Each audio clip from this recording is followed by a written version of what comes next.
Okay, so this is the last little section on vectors. It makes use of the cross product formula that we saw in the last couple of videos, and this is called resolution of a vector or resolving vectors. And it says here, if we look at the dot product formula, so we have a vector v1 and we dot it with v2. Well, what did we have? We had that was the length of the vector, or the magnitude of the vector v1, multiplied by the length of the vector v2, okay, and then we had the cos of the angle between them, okay, and for argument's sake,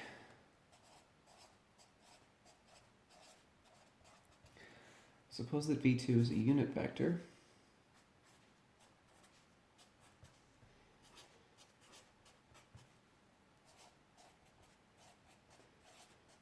Okay, which means that the length of v2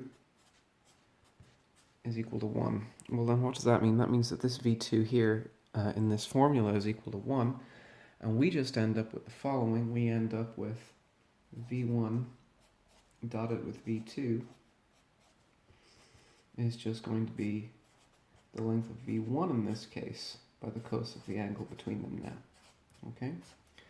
Let's have a little look at a picture. This picture appears in the notes. It's a good picture. Okay, and let's have a look at it here. Okay, so I have a vector, which is v1, goes out here.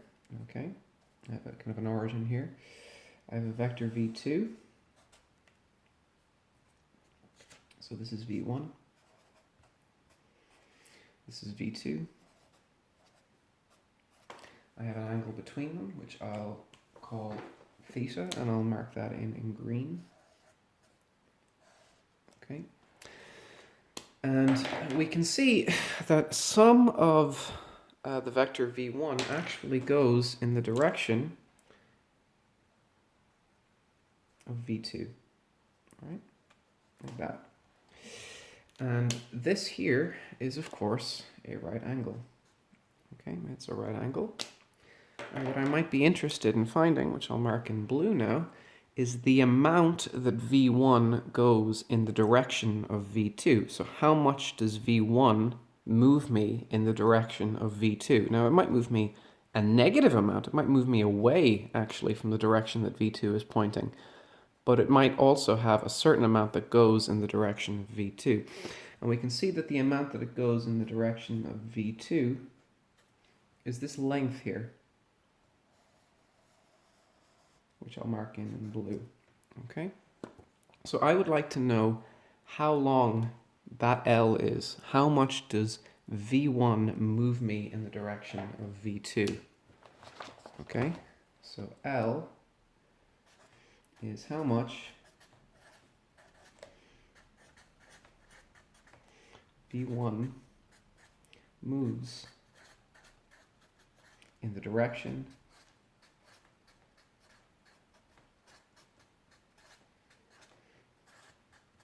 of V2. Okay?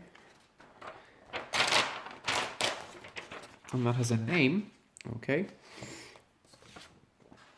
That has a name. L is the resolution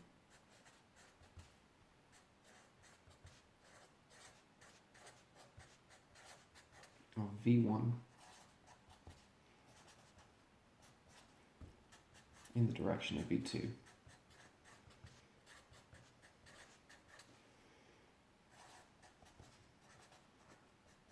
Okay, so the resolution. Okay, what does that mean? That means how much does V1 move me in the direction of V2? Okay, so how can I get my resolution? How can I get this length? Okay, well, it's surprisingly not that difficult because this angle here is assumed to be known, and we can work out the length of V1, okay? So we have quite a lot of information, okay? So how do we do this, okay? So get the resolution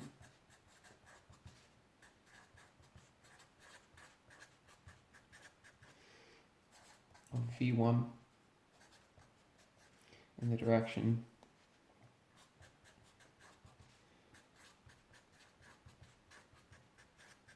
of v2, what do? I have two steps. The first is that I need to calculate the unit vector in the direction of v2.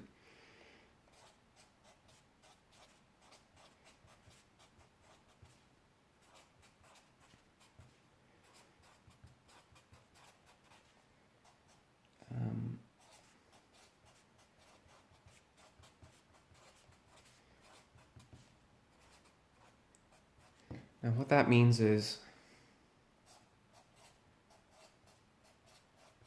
divide v2 by its length.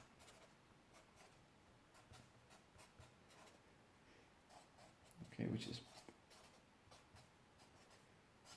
fairly straightforward to do. And then it's calculate the dot product of v1 with this unit vector.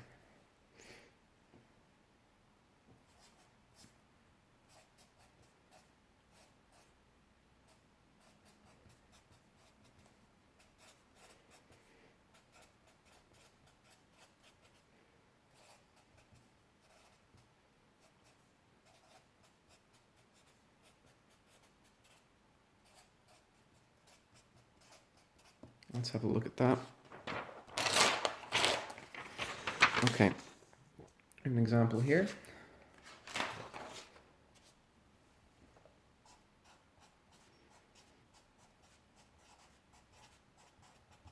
Fairly simple example. We have a force. It's just some quantity we'll call F. It doesn't really matter what it is, but it's representing a force here. We have an I minus 3J plus a 4K. Okay. It's applied at some point, and we want to know what is the magnitude experienced in the direction of the vector or equals 2I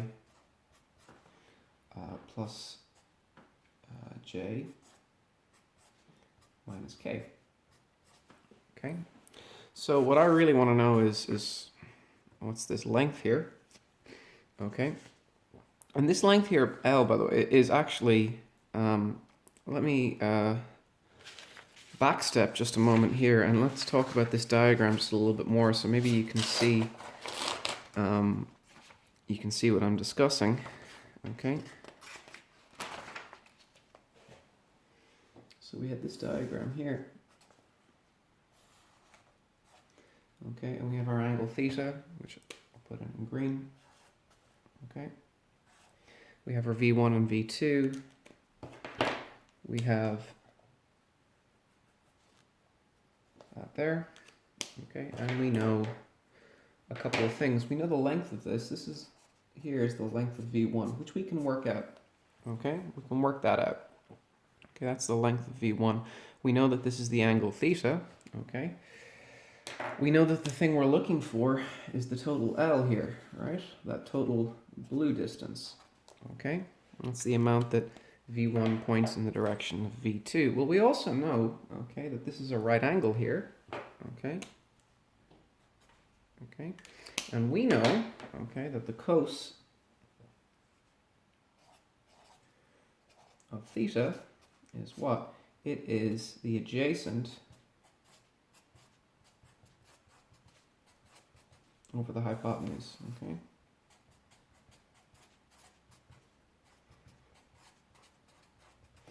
Okay, this L here is the adjacent side, and this one here is the V1, okay? The length of V1, sorry. So this is L, the blue thing, the thing I'm actually looking for, okay? And the hypotenuse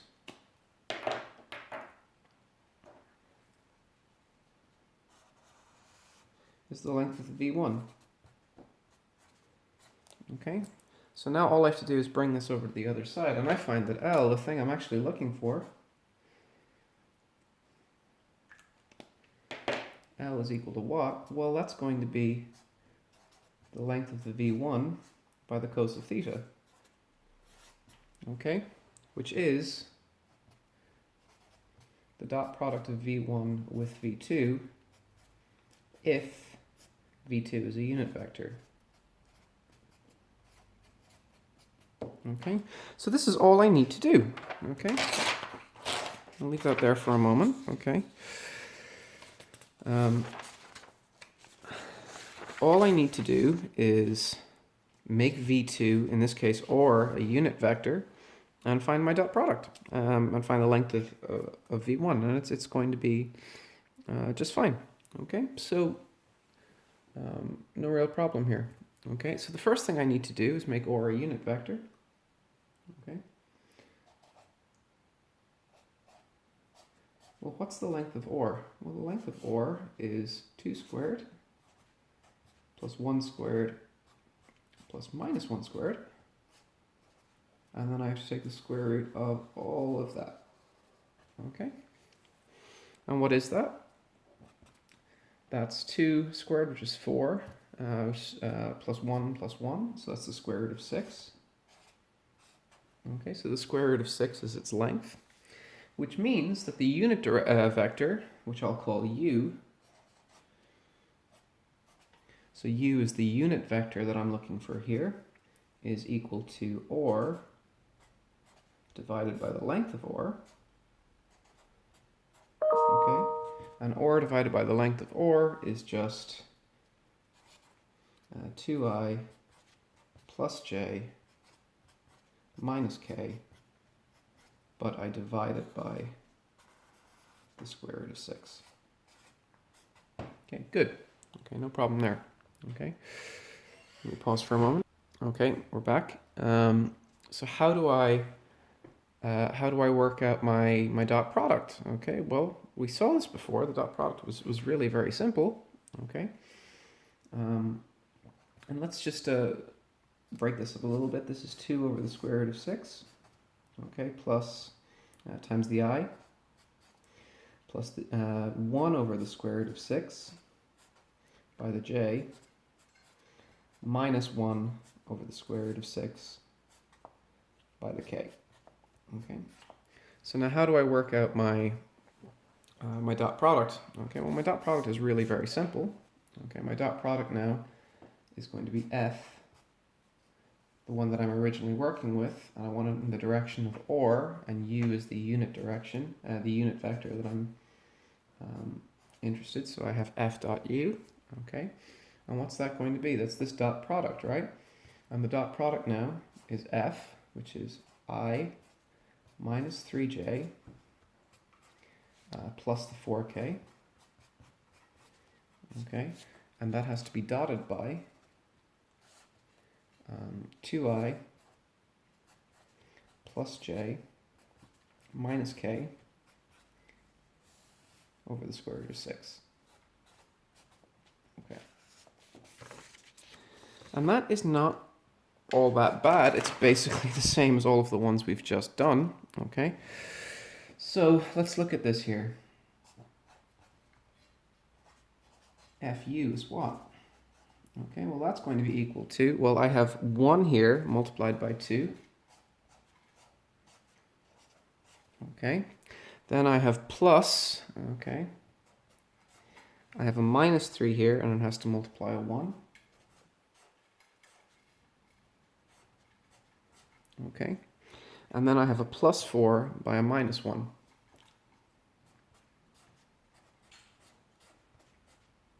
Okay, and all of that, because all of this here gets divided by the square root of 6, all of this has to be divided by the square root of 6 as well. And now I can work out my answer. This is 2 minus 3 minus 4 over the square root of 6. Okay, and then what do I have? I have minus 5 over the square root of 6. Okay, now let's have a look here. We're saying that we're finding the total length here, which is L, okay? And L, you might think, should be a positive number. And the answer is it's only a positive number if V1 is actually pointing in the direction of V2 to some amount. If it's pointing opposite, then it points a negative amount in that direction. So V1 here is pointing a little bit to the right, V2 is also pointing to the right, but if V1 pointed to the left, L would actually end up being a negative number. So that's what this is saying here. The minus sign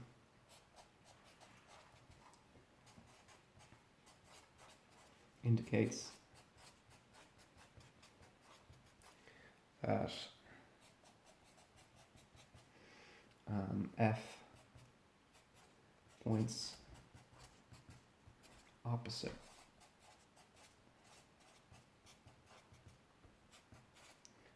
to OR.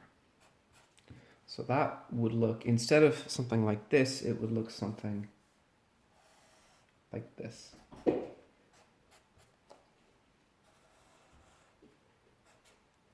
Okay, so OR is going out here.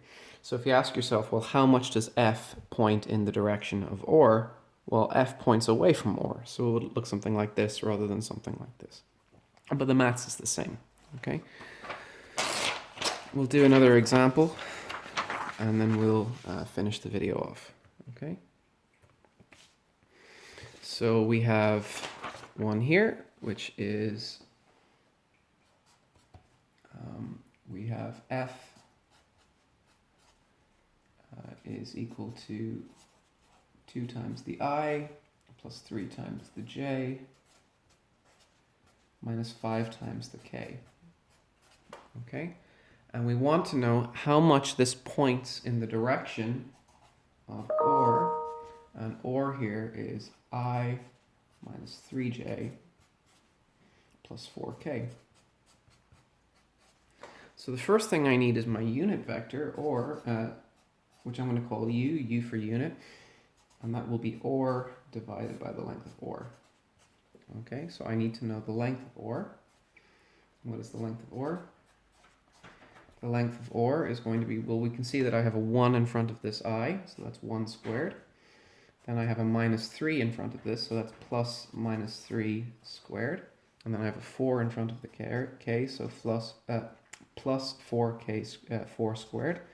And then take the square root of the whole thing. That's the length formula. Okay, and now what do I have? Okay, this is the square root. I have 1, 9, and 4 squared is 16. So 1 plus 9 plus 16, which is the square root of 26. Okay, and that will just come along for the ride. Okay, so U then is equal I minus 3J plus 4K, and I divide that whole thing by the square root of 26. And I could divide it into each of the terms, but that's not necessary. I won't do that in general. Okay, so now what do we have? Now we want F dot U. How do I get that? That is going to be what? It's going to be 2I plus 3J minus 5K has to dot I minus 3J plus 4K divided by the square root of 26. I really only need to worry about the top here. That's where all of the interesting stuff happens. That's where the I, the J, and the K are. Okay. Okay, so we'll do that now. We've got a 2, which multiplies a 1. So 2 times 1. Then I have a plus 3 and a minus 3. So plus a plus 3 by a minus 3, dot product formula, remember. Then I have a minus 5 by a plus 4. So plus minus 5 by 4. Okay, that is everything that comes into the dot product part. Okay, so now all I have is the square root of 26 on the bottom. Let's have a look at that. 2 times 1 is 2. Minus 9. Minus 20. Okay, so this is minus 27.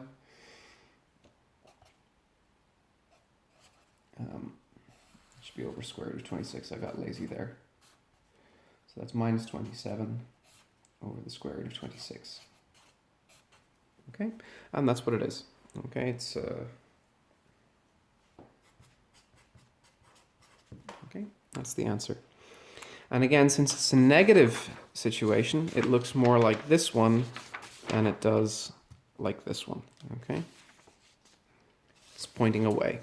Okay, so that's everything about the resolution of vectors. That's the notes covered.